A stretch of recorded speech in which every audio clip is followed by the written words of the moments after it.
Hi everybody and welcome to Commander Critic. First I want to thank everyone that's been watching my videos and commenting. I've really enjoyed the discussion back and forth and hearing your opinions, so please continue to do that. Also, I want to thank my subscribers. I really appreciate your support. If you have not yet subscribed and you like what you see, please do, and you'll be notified when I post new content. Also, if you have any suggestions on cards I should talk about, or sets, or any kind of release Magic the Gathering related, let me know in the comments and I will certainly make a video and I'll give you a shout out. I will have an upcoming video based on a viewer's suggestion, so that'll be coming out, so please stay tuned for that. Today's video I'm going to talk about a relatively new card type that was released a couple of years ago now, and I'm going to tell you the ones I think probably shouldn't be played, and I'm going to let you know one that I really like that I play. And those are battles. They were introduced in March of the Machine, and basically you cast them. They have a spell that has an effect, and then you put it in front of one of your opponents and they have to defend it, and then you attack it to remove siege counters, kind of like when you're attacking a planeswalker. And if you destroy it, then it comes back under your control as a permanent that does an effect that helps your board state. Well, supposed to help your board state. So the first one I want to talk about is the Invasion of Belanon. Now it's a 3-mana white battle that when you cast it, when it enters, you get a 2/1 blue-white night creature token with vigilance, and then if you happen to be able to destroy it, it comes back as a Anthem effect enchantment that gives all your creatures +1/+1. Now, first off, it gives you only one token, so that's not going to be enough to even attack and destroy this thing in one turn. And then you have to go through the time to swing at it and hope that an opponent either won't block or eventually get through and destroy it, and then you get that enchantment, where you can just play a card like Glorious Anthem, which is also 3-mana white enchantment that has that same Anthem effect. And I think that's better because you don't have to go through all the hoops just to get that. Okay, so the next one I want to talk about is the Invasion of Ulgortha. It is a black battle, and when it enters, you can do 3 damage to any target and you gain 3 life.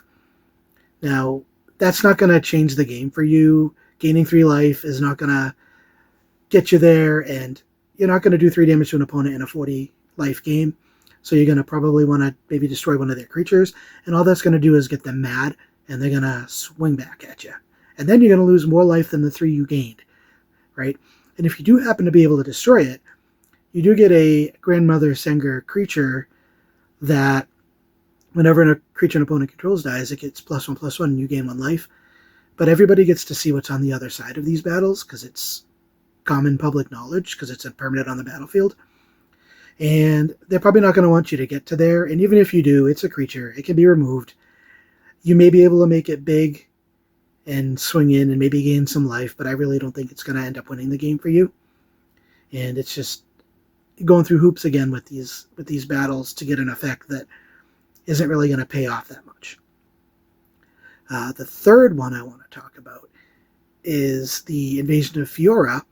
Now this one's a little different. It comes in, it can kind of do a board wipe because you can choose to destroy either all legendary creatures or all non-legendary creatures.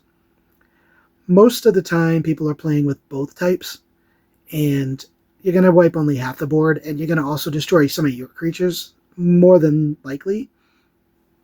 And then all the opponents are going to be mad because you wiped half their board. They're all going to swing at you. They're not going to want you to destroy it and get Marchesa, the creature that's on the other side. Even though her effect, you can, when you attack, you can remove all the counters from a target permanent. But you're wiping the board, so if you're wiping non-token or non-legendaries, the elf deck that has a bunch of creatures with counters on them, they're going to be dead in the board wipe anyways. And people are not going to want you to do that. The other ability is if you survive a turn and don't get attacked for damage, then you get to draw a card and you lose a life. They're not going to want you to draw an extra card, so they're going to want to come in and do at least 1 damage to you. At least somebody will. So I don't think it's that great for you. There is one, though, that I love, and I think it's the best battle. I run it in my Doric deck, and it is the Invasion of Ikoria. It's 2 green and X, and when you cast it, or actually when it enters. You can search your library for a creature that's non-human, that mana value is X or less, and put it right onto the battlefield. It's a tutor that puts something right to the battlefield. So I usually use it to go get either Kogla, because it can enter and fight something right away, or I look for my Nixplamation, because it's going to help my mana base. But sometimes I'll use it to do other things depending upon the situation, so it's very versatile. And then you give it to an opponent to defend, and if you happen to destroy it, it becomes an 8/8 dinosaur that allows you to have your combat damage be dealt as if it wasn't blocked. Now your opponents can still block your creatures and kill them, but the damage will still go to their face or their planeswalker. So either way, even if you don't get to the part where you get the dinosaur, it's still a good spell. I mean, it brings a creature right out, and I think that's amazing.